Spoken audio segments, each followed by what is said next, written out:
Ito ang dapat nating abangan bukas sa FHA Batang Quiapo. Dahil sa naramdamang pagdududa ni Ramon dito para kay David, ginulat niya ito sa araw mismo na silang dalawa lang ang magkasama. Tinuruan niya itong si David kung paano gumamit ng armas dahil balak na nga nila ni Don Julio na ito na umano ang mamumuno sa kanilang mga illegal na negosyo. Ngunit hindi sinunod ni David itong si Ramon at nagalit ito. Kaya tinutukan ni Ramon itong si David sa kanyang tiyan. Upang sa ganitong paraan ay umamin itong si David na hindi siya anak ni Ramon. Kaya sa sobrang takot ni David, imbis tawagin sana niya itong si Ramon na papa, sir ang lumalabas sa kanyang bibig. Kaya dito, bago mangyari ang pagtagpo nila Tanggol at Ramon, lumala ang pagdududa ni Ramon sa pagkatao ni David.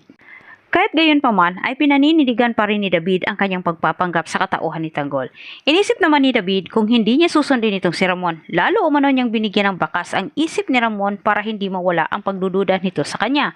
Kaya nakipagsabayan na itong si David kay Ramon. At samantala sa kabilang banda, sakto namang dumating na ang itinakdang oras ni Espinas para bawiin ang buhay ng mga kaibigan ni Tanggol. At ipinakuha na din niya ito ni Makasantos at Balatugan. Maya-maya lang dumating na itong si Bubbles, kasama na itong si Tanggol.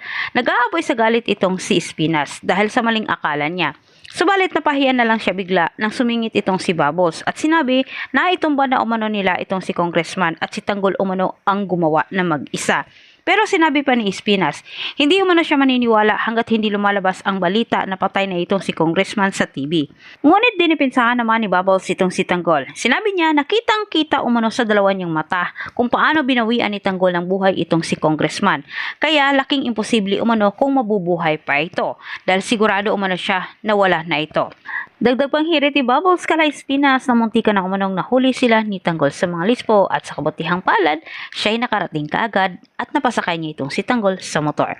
At dito po nagtatapos ang ating advance episode. Huwag mong kalimutang mag-subscribe para sa maraming karagdagang update kung ikaw po ay bago pa lang dito sa aking channel. Muli maraming salamat sa inyong panonood and God bless po sa ating lahat.